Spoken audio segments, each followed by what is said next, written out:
Chapter 15. The Crickets.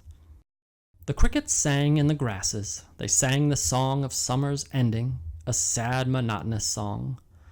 Summer is over and gone, they sang. Over and gone, over and gone. Summer is dying, dying. The crickets felt it was their duty to warn everybody that summertime cannot last forever. Even on the most beautiful days in the whole year, the days when summer is changing into fall, the crickets spread the rumor of sadness and change. Everybody heard the song of the crickets. Avery and Fern Arabelle heard it as they walked the dusty road. They knew that school would soon begin again.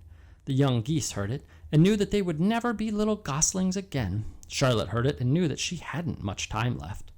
Mrs. Zuckerman, at work in the kitchen, heard the crickets, and a sadness came over her too. Another summer gone, she sighed. Lurvy, at work building a crate for Wilbur, heard the song and knew it was time to dig potatoes. Summer is over and gone, repeated the crickets. How many nights till frost, sang the crickets. Goodbye, summer, goodbye, goodbye. The sheep heard the crickets, and they felt so uneasy they broke a hole in the pasture fence and wandered up into the field across the road. The gander discovered the hole and led his family through, and they walked to the orchard and ate the apples that were lying on the ground. A little maple tree in the swamp heard the cricket song and turned bright red with anxiety. Wilbur was now the center of attraction on the farm. Good food and regular hours were showing results. Wilbur was a pig any man would be proud of. One day, more than 100 people came to stand at his yard and admire him. Charlotte had written the word radiant, and Wilbur really looked radiant as he stood in the golden sunlight. Ever since the spider had befriended him, he had done his best to live up to his reputation. When Charlotte's Web said some pig, Wilbur had tried to look like some pig. When Charlotte's Web said terrific, Wilbur had tried to look terrific. And now that the web said radiant, he did everything possible to make himself glow. It's not easy to look radiant, but Wilbur threw himself into it with a will. He would turn his head slightly and blink his long eyelashes. Then he would breathe deeply. And when his audience grew bored, he would spring into the air and do a backflip with a half twist. At this, the crowd would yell and cheer. "How's that for a pig?" Mr. Zuckerman would ask, well pleased with himself. "That pig is radiant." Some of Wilbur's friends in the barn worried for fear all this attention would go to his head and make him stuck up. But it never did. Wilbur was modest. Fame did not spoil him.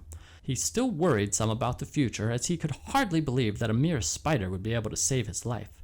Sometimes at night he would have a bad dream. He would dream that men were coming to get him with knives and guns. But that was only a dream. In the daytime, Wilbur usually felt happy and confident.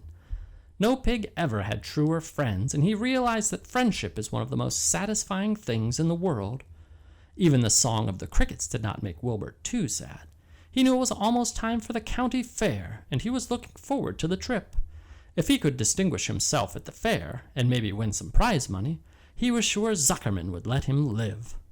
Charlotte had worries of her own, but she kept quiet about them. One morning, Wilbur asked her about the fair. "You're going to go with me, aren't you, Charlotte?" he asked. "Well, I don't know," replied Charlotte. "The fair comes at a bad time for me. I shall find it inconvenient to leave home, even for a few days." "Why?" asked Wilbur. "Oh, I just don't feel like leaving my web. Too much going on around here." "Please come with me," begged Wilbur. "I need you, Charlotte. I can't stand going to the fair without you. You've just got to come." "No," said Charlotte. "I believe I'd better stay home and see if I can't get some work done." "What kind of work?" asked Wilbur. "Egg-laying. It's time I made an egg sack and filled it with eggs." "I didn't know you could lay eggs," said Wilbur in amazement. "Oh, sure," said the spider. "I'm versatile." "What does versatile mean? Full of eggs?" asked Wilbur. "Certainly not," said Charlotte. "Versatile means I can turn with ease from one thing to another. It means I don't have to limit my activities to spinning and trapping and stunts like that." "Why don't you come with me to the fairgrounds and lay your eggs there?" pleaded Wilbur. "It would be wonderful fun." Charlotte gave her web a twitch and moodily watched it sway. "I'm afraid not," she said. You don't know the first thing about egg-laying, Wilbur. I can't arrange my family duties to suit the management of the county fair.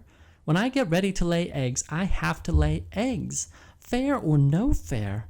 However, I don't want you to worry about it. You might lose weight. We'll leave it this way. I'll come to the fair if I possibly can." "Oh, good," said Wilbur. "I knew you wouldn't forsake me just when I needed you most." All that day Wilbur stayed inside, taking life easy in the straw. Charlotte rested and ate a grasshopper. She knew she couldn't help Wilbur much longer. In a few days she would have to drop everything and build a beautiful little sack that would hold her eggs.